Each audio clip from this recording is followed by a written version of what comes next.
दोस्तों कैसे हैं आप लोग और कैसी चल रही है आपकी स्टडी। दोस्तों आज के वीडियो क्लास 12 केमिस्ट्री के लिए एक महा मैराथन क्लास होने वाला है। देखिए दोस्तों आज के वीडियो में 50 सबसे महत्वपूर्ण प्रश्न आपको बताने वाला हूं। और दोस्तों ये जो 50 प्रश्न हैं ये आपके पूरे केमिस्ट्री के किताब से लिए गए हैं, ठीक है। तो इनको आप लोग बिल्कुल मिस मत कीजिएगा। इनको आज भर समय है, आज भर में इनको तैयार कर लीजिए क्योंकि कल 100% ये पूछा जाएगा। और ये जो 50 प्रश्न है बच्चों ये आपके अति लघु में पूछे जा सकते हैं। देखिए ध्यान दीजिएगा, आपका जो केमिस्ट्री का पेपर होगा उसमें टोटल 8 अति लघु प्रश्न पूछा जाएगा। एक प्रश्न 2 अंक का होगा, टोटल 16 नंबर का आएगा। और दोस्तों आज के वीडियो देखने के बाद आपका ये 16 नंबर बिल्कुल कंफर्म हो जाने वाला है। चलिए दोस्तों वीडियो को करते हैं स्टार्ट। वीडियो को स्टार्ट करने से पहले वीडियो को लाइक और चैनल को सब्सक्राइब जरूर कर लीजिएगा। देखिए दोस्तों सबसे पहला प्रश्न है कि फ्रेंकल दोष व साटिकी दोष क्या है, उदाहरण सहित समझाइए। अब देखिए इतना इजी क्वेश्चन है। अब आप ही बताइए फ्रेंकल दोष और साटिकी दोष किसको नहीं मालूम होगा,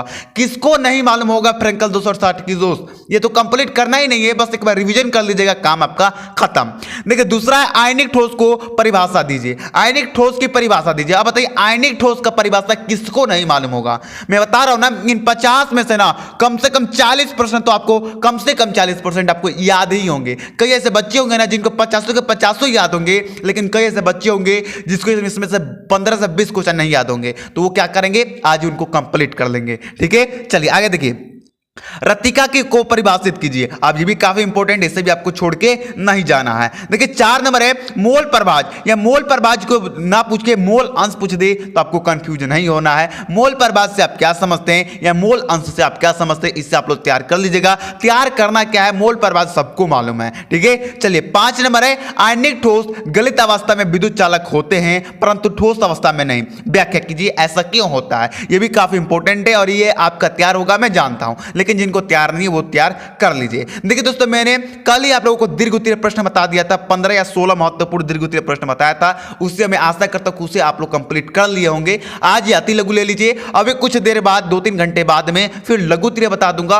उसके बाद आपका केमिस्ट्री का लगभग पूरा तैयारी खत्म हो जाएगा। और केमिस्ट्री का विक्रिया हुआ, नियम हुआ, क्या होता है जब हुआ, ये सारे क्वेश्चन मैंने पहले ही बता दिया है, जिसका लिंक आपको डिस्क्रिप्शन में मिल जाएगा। देखिए दोस्तों बहुकल्य प्रश्न में कल सुबह में एक बार रिवीजन करा दूंगा, उसके बाद आपका पूरा केमिस्ट्री का तैयारी खत्म हो जाएगा। एक बच्चे कमेंट किया था सर न्यूमेरिकल। देखिए अब न्यूमेरिकल पढ़ने का हमारे पास टाइम नहीं है। अब आपको करना क्या है वो ध्यान से सुन लीजिए, कान खोल के सुन लीजिए। जो भी आपका न्यूमेरिकल, जिस चैप्टर से न्यूमेरिकल पूछा जाता है उस चैप्टर के सभी सूत्र याद कर लीजिए। देखिए मेरे भाई लिख लीजिए, जिस प्रकार फिजिक्स में न्यूमेरिकल पूछा गया था ना उसी प्रकार आप लोगों को केमिस्ट्री में भी न्यूमेरिकल आएगा ही आएगा, 100% आएगा। और मेरे पास इतना समय नहीं है कि मैं आपको न्यूमेरिकल का वीडियो प्रोवाइड करा सकूं, इसके लिए आप लोग दिल से क्षमा दीजिएगा, ठीक है। लेकिन दोस्तों आज की वीडियो में बता रहा हूं कि आपको न्यूमेरिकल का तैयार कैसे करना है। जो आपके इंपॉर्टेंट चैप्टर हैं, इंपॉर्टेंट जो चैप्टर है जहां से न्यूमेरिकल बनते हैं, उन सारे चैप्टरों का सूत्र आप लोग याद कर लीजिए। क्या कर लीजिए, सूत्र याद कर लीजिए। और मैं न्यूमेरिकल का एक शाम तक या कल सुबह में एक वीडियो लेके आऊंगा जिसमें बताऊंगा कि आपको न्यूमेरिकल को सॉल्व कैसे करना है ट्रिक के माध्यम से, ठीक है। तो अगर आप सूत्र याद कर रहेंगे ना तो आपके न्यूमेरिकल के फुल में फुल नंबर मिल जाएगा, क्लियर है। और जो बच्चे सूत्र याद नहीं कर पाएंगे उनके लिए भी कल है, उनके लिए भी इलाज है, कल मिल जाएगा उनको, ठीक है। तो आपको टेंशन नहीं लेना है। चलिए आगे बढ़े। देखिए 6 नंबर प्रासरण क्या है, प्रासरण दाब के लिए व्यंजक लिखिए। काफी इंपॉर्टेंट है, जल्दी जल्दी मैं बता देता हूं क्योंकि टाइम नहीं है। और ये पीडीएफ डाउनलोड करना चाहते हैं तो टेलीग्राम में जुड़ जाइए, वहां पर ये मैं पीडीएफ दे दूंगा। नेनस्टेंट समीकरण क्या है, ये भी काफी इंपॉर्टेंट है और आज ही मैंने इसको कराया है, ठीक है। संप्रासणी विलयन किसे कहते हैं, ये भी काफी इंपॉर्टेंट है, इसे भी आपको छोड़ के नहीं जाना है। एक कभी प्रश्न छोड़ के मत जाना मेरे भाई। अगर एक भी प्रश्न छोड़ रहे हो तो वो आपकी गलती होगी, वो मेरी गलती कदापि नहीं होगी, ठीक है। चलिए 9 नंबर है क्वथनांग में उत्पन्न से आप क्या समझते हैं, इसका मोलरता से क्या संबंध है, संकेतों को स्पष्ट कीजिए। काफी इंपॉर्टेंट है, इसे भी आप लोग तैयार कर लीजिएगा, ठीक है। चलिए आगे देखिए 10 नंबर है प्रतिप्रासरण, या इसे पूछ देगा, प्रतिप्रासरण ना पूछ के बोल दे प्रतिलोम प्रासरण क्या है, इसका उपयोग लिखिए। तो आपको कंफ्यूज नहीं होना है, इसे भी आपको तैयार कर लेना है, ठीक है। अभिक्रिया का वेग या अभिक्रिया का वेग बोल दे या अभिक्रिया का दर बोल दे, आपको कंफ्यूज वहां पर नहीं होना है। अभिक्रिया का वेग क्या है ये आपको बताना है, काफी इंपॉर्टेंट, इसे भी आपको छोड़ना नहीं है। देखिए विद्युत रासायनिक श्रेणी के दो अनुप्रयोग लिखिए, काफी इंपॉर्टेंट है। देखिए पहले तो इसमें दो क्वेश्चन तैयार कर लीजिएगा, विद्युत रासायनिक श्रेणी क्या होता है इससे तैयार कर लीजिए, और फिर ये वाला क्वेश्चन तैयार कर लीजिएगा, विद्युत रासायनिक श्रेणी के दो अनुप्रयोग लिखिए, काफी इंपॉर्टेंट है। ठीक है, चलिए आगे देखिए, शून्य कोटि की अभिक्रिया का उदाहरण द्वारा समझाइए। ये आज ही मैंने आपको पढ़ाया है, शून्य कोटि की अभिक्रिया के उदाहरण द्वारा समझाइए, ये मैं आज ही आप लोगों को पढ़ाया है, इससे आपको छोड़ के नहीं जाना है। अब शून्य कोटि पढ़ रहे हैं तो प्रथम कोटि भी पढ़ लीजिएगा, क्योंकि ये भी काफी ज्यादा इंपॉर्टेंट है आपके बोर्ड एग्जाम के दृष्टि से। क्लियर है, आगे बढ़े। देखिए 15 नंबर है आभासी, या इसे ही छदम बोलते हैं, आभासी एकाणुक अभिक्रिया को उदाहरण देते हुए समझाइए, काफी इंपॉर्टेंट है, इससे भी आपको तैयार करके ही जाना है। 16 नंबर है कोलराउस का नियम क्या है। कोलराउस का नियम मैंने पढ़ा दिया है, आज ही मैंने पढ़ाया, 5 आपको सबसे महत्वपूर्ण नियम को पढ़ाया है, तो उस वीडियो को अगर आपने नहीं देखा है तो जाके देख लीजिए। ठीक है, ये आपका क्वेश्चन क्लियर हो जाएगा। मोलराता को उदाहरण सहित समझाइए, ये भी काफी इंपॉर्टेंट है, लेकिन काफी ज्यादा इजी है। मोलराता किसको नहीं मालूम होगा मेरे भाई, किसको नहीं मालूम होगा, चैप्टर 2 से तो ही लिया गया है। आगे चलिए, आगे विशिष्ट चालकता से क्या तात्पर्य है, इसका मात्रक क्या है, काफी इंपॉर्टेंट है, इसे भी आपको छोड़ना बिल्कुल भी नहीं है, क्योंकि वेरी वेरी इंपॉर्टेंट है, काफी बार पूछा भी जा चुका है। चलिए आगे देखिए, 19वां प्रश्न है कि दूध में परिक्षिप्त प्रवस्था एवं परिक्षेपण माध्यम लिखिए। दूध बोल दे, दूध भी बोल सकता है, धुआं भी बोल सकता है, धुएं। ठीक है, दूध बोल दे या धुएं बोल दे, तो आपको दोनों तैयार करना है। चलिए आगे देखिए, 20 नंबर है गोल्ड साल बनाने की ब्रेडिंग आक्र विधि का वर्णन कीजिए, जो कि आपके बोर्ड एग्जाम के लिए काफी ज्यादा इंपॉर्टेंट है। क्लियर है, आगे देखिए 21 नंबर प्रश्न है उत्कृष्ट गैसों की अक्रिय होने का कारण लिखिए, काफी इंपॉर्टेंट, इसे भी आपको छोड़ के नहीं जाना है। चलिए देखिए, आप क्वेश्चन बैंक से तैयार कीजिए या आपने जो नोट बनाया है उससे आप तैयार कर सकते हैं। ठीक है, देखिए कोई दिक्कत तो नहीं होना चाहिए, क्योंकि काफी इजी क्वेश्चन है, और ये सारे क्वेश्चन का आंसर आपको अपने क्वेश्चन बैंक पे 100% मिल जाएंगे। ठीक है, आप किसी भी कंपनी के क्वेश्चन बैंक के लिए उससे कोई प्रॉब्लम नहीं है, उसमें ढूंढिएगा आपको जरूर मिल जाएगा। चलिए आगे देखिए, 21 नंबर प्रश्न है, 21 नंबर तो बता ही दिया। 22 नंबर है धुएं में परिक्षिप्त प्रवस्था एवं परिक्षेपण माध्यम लिखिए। अभी मैंने बताया कि धुएं बोल दे और दूध,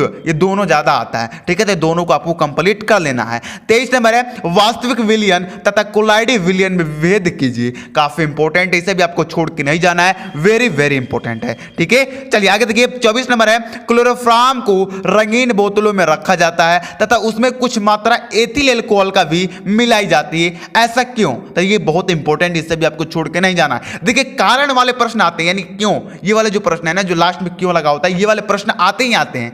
देखिए और दो तीन प्रकार का प्रश्न आते हैं। एक आता है क्या होता है जब, क्या होता है जब दो पदार्थों को आपस में मिलाया जाता है तो क्या बनता है, या बोल देगा कि किसी पदार्थ को हम गर्म करेंगे तो क्या बनता है। तो ये सारे क्वेश्चन मैंने पहले ही करा दिया है, आज ही मैंने इसको करा है, तो यदि आप वो भी वीडियो नहीं देखिए तो आज की वीडियो जाकर देख लीजिएगा, चैनल पर उपस्थित है।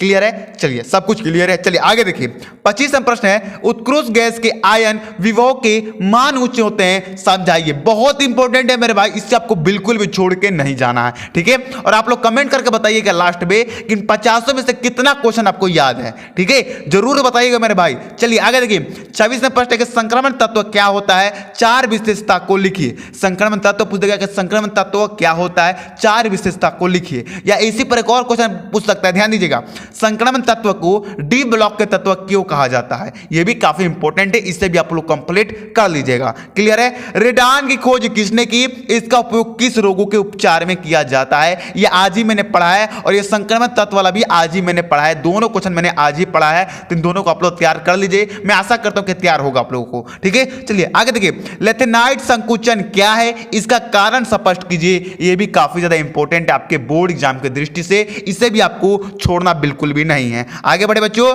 आगे उत्कृष्ट गैस रासायनिक रूप में निष्क्रिय क्यों होती है, तो यह भी काफी इंपॉर्टेंट है, इसे भी आपको छोड़ना नहीं है। मोलिस परीक्षण क्या है, या मोनोसैकेराइड क्या होते हैं, ये तीनों क्वेश्चन काफी इंपॉर्टेंट है, इसे भी आपको छोड़ना नहीं है, किसी को भी छोड़ना नहीं है मेरे भाई। 32 नंबर है कार्बोहाइड्रेट को परिभाषित कीजिए, काफी इंपॉर्टेंट है, लेकिन काफी ज्यादा इजी है, मेरे अंदाज से सारे बच्चों का ये कंफर्म होगा, याद होगा। ठीक है, देखिए आगे क्लेमेंस अपचयन को उदाहरण देते हुए समझाइए, काफी इंपॉर्टेंट है, इससे भी आपको तैयार करके ही जाना है। ठीक है, आगे देखिए 34वां प्रश्न है कि इनुलिन से इन्युलिन से फ्रक्टोज कैसे प्राप्त होते हैं, समीकरण दीजिए। देखिए कैसे प्राप्त होते हैं या कैसे प्राप्त करेंगे, इससे रिलेटेड क्वेश्चन आते ही आते हैं और इस साल भी आएंगे। देखिए आप लोग ध्यान से सुनते हो लेकिन कुछ देर बाद आप भूल जाते हो। तो आपने क्वेश्चन बैंक जो खरीदा है ना, उस सारे क्वेश्चन बैंक में सारे प्रकार के प्रश्न दिए होते हैं। आपको कैसे ढूंढना है ध्यान दीजिए। देखिए आप खुद से इंपॉर्टेंट क्वेश्चन ढूंढ सकते हो। कैसे ढूंढना है ध्यान दीजिए। देखिए जो क्वेश्चन 2 बार से ज्यादा पूछा जा चुका है, 2 बार से ज्यादा पूछा जा चुका है, उससे आप लोग तैयार कर लीजिए। या 2 बार से ज्यादा पूछे जा चुके उन्हें भी तैयार कर लीजिए, क्योंकि काफी ज्यादा वो इंपॉर्टेंट होते हैं। चलिए आगे देखिए 35वां प्रश्न है कि प्रोटीन के मुख्य स्रोत क्या है, इनमें पाए जाने वाले विभिन्न तत्वों के नाम लिखिए, प्रोटीन को हमारे भोजन में क्यों महत्व है। काफी इंपॉर्टेंट है, इसे तैयार कर लीजिएगा। और पूछ देगा कि प्रोटीन किसे कहते हैं, तो कंफ्यूजन नहीं होना। अगर ये क्वेश्चन तैयार करेंगे ना तो प्रोटीन से रिलेटेड सभी क्वेश्चन आपका तैयार हो जाएगा। ठीक है, चलिए 36वां प्रश्न है कि एमिनो अम्ल तथा एमिनो अम्ल तथा प्रोटीन की परिभाषाएं लिखिए। वही क्वेश्चन आ गया, प्रोटीन की आगे परिभाषा है तो आपको तैयार होगा। चलिए एमिनो अम्ल का भी तैयार कर लीजिएगा। सधुम नाइट्रिक अम्ल किसे कहते हैं, ये भी काफी इंपॉर्टेंट है, इसे भी आपको छोड़ के नहीं जाना है। 38 नंबर है उत्कृष्ट या इसे अक्रिय बोलते हैं, इसे भी अक्रिय गैस बोलते हैं कि इलेक्ट्रॉन बंधुता शून्य होती है, क्यों। ये काफी इंपॉर्टेंट है, इसे भी आपको तैयार करके ही जाना है। चलिए आगे देखिए ओजोन एक कक्षीय कारक तथा अपचायक पदार्थ है। प्रत्येक एक उदाहरण देते हुए कथन की पुष्टि कीजिए। काफी इंपॉर्टेंट है, इसे भी आपको छोड़ के नहीं जाना है। ठीक है, चलिए आगे देखिए 40 प्रश्न है कि क्लोरोबेंजीन का हैलोजन वाहक की उपस्थिति से हैलोजीनीकरण किस प्रकार होता है, संबंधित समीकरण लिखिए। काफी इंपॉर्टेंट है, समीकरण आप लोग जरूर लिख दीजिएगा। मेरा कहना है कि कोई भी चीज का अगर आप डिफिनीशन लिख रहे हैं तो डिफिनीशन के साथ साथ वहां पर उसका समीकरण लिख देंगे तो आपको फुल नंबर दे दिया जाएगा, क्योंकि केमिस्ट्री का जान समीकरण ही होता है। क्लियर है, चलिए आगे देखिए 41वां प्रश्न कि एकदंती क्या इसे एकदंतुक बोलते हैं। ठीक है, एकदंती लिगेंड क्या है, उदाहरण द्वारा समझाइए। काफी इंपॉर्टेंट है, इसे आपको छोड़ के नहीं जाना है। 42 नंबर है एथिल ब्रोमाइड की किसी एक नाभिक स्नेही प्रतिस्थापन अभिक्रिया का समीकरण लिखिए। 42 नंबर वेरी इंपॉर्टेंट है, इसको आपको छोड़ के नहीं जाना है। किसी प्रश्न को छोड़ के मत जाइएगा, अगर छोड़ के जाते हैं तो ये आपकी गलती है। ठीक है, चलिए फार्मेलिन क्या है, इसके उपयोग लिखिए। फार्मेलिन क्या है, इसके उपयोग लिखिए। काफी इंपॉर्टेंट है, इसे भी आपको छोड़ के नहीं जाना है। 44 नंबर है सिमट अभिक्रिया द्वारा प्राथमिक एमीन कैसे बनाई जाती है, रासायनिक समीकरण भी दीजिए। काफी इंपॉर्टेंट है, सिमट अभिक्रिया क्या होती है, इसे भी आप लोग तैयार कर लीजिएगा। चलिए फिनाल का लिबरमान अभिक्रिया द्वारा परीक्षण लिखिए। काफी इंपॉर्टेंट है, 45 नंबर प्रश्न को तैयार कर लीजिएगा। नेक्स्ट है कि आप मेथिल अल्कोहल और एथिल अल्कोहल में विभेद कैसे करेंगे, केवल एक रासायनिक परीक्षण तथा अभिक्रिया का समीकरण दीजिए। क्लियर है, काफी इंपॉर्टेंट, इससे भी आप लोग तैयार कर लीजिएगा। नेक्स्ट है कि आपको बेंजीन सांद्र H2SO4 तथा NaOH दिए गए हैं, इन अभिकर्मकों के प्रयोग द्वारा फिनाल का निर्माण का समीकरण लिखिए। काफी इंपॉर्टेंट है, इससे आपको छोड़ना नहीं है। देखिए ये जो 5 अभी मैंने प्रश्न बताया 45 से 50 तक, ये काफी ज्यादा इंपॉर्टेंट है। ठीक है, चलिए देखिए फिनाल की अम्लीयता पर सचिव टिप्पणी लिखिए। काफी इंपॉर्टेंट है आपके बोर्ड एग्जाम के दृष्टि से। 49 नंबर है कि अल्कोहल का जल विलयन विद्युत का कुचालक होता है, कारण स्पष्ट कीजिए। काफी इंपॉर्टेंट है। और लास्ट प्रश्न है कि एक रात में पढ़ सकते हो, क्या दम है तुम्हारे पास। दोस्तों मैंने अभी जो 49 क्वेश्चन बताया है, क्या ये बताइए 50 प्रश्न का आंसर आप खुद दीजिए। एक रात में क्या इसे आप तैयार कर सकते हैं, क्या आप में दम है इसका, कमेंट जरूर कीजिएगा मेरे भाई, क्योंकि बस रात भर का समय है और रात भर में ही हमें बवाल मचाना है। ठीक है, ये टेंशन मत लीजिए मेरे भाई कि बायोलॉजी का पेपर खराब गया है, केमिस्ट्री का पेपर, बायोलॉजी का पेपर खराब गया है, फिजिक्स का पेपर खराब गया है, तो केमिस्ट्री का पेपर भी खराब जाएगा। ये गलत फहमी निकाल दीजिए। अगर जो बच्चे शुरू से पढ़ते आए हैं, जो बच्चे मेहनत किए हैं, उनका पेपर कभी भी खराब नहीं जा सकता है। और मैं आशा भी करता हूं ना कि जो बच्चे मेहनत किए थे, उनका फिजिक्स का भी पेपर खराब नहीं गया होगा। ठीक है, वही बच्चे का फिजिक्स का पेपर खराब गया होगा जो मतलब थोड़ा कम ध्यान दिए। ये मैं नहीं कह रहा हूं कि आप बिल्कुल नहीं पढ़े हो।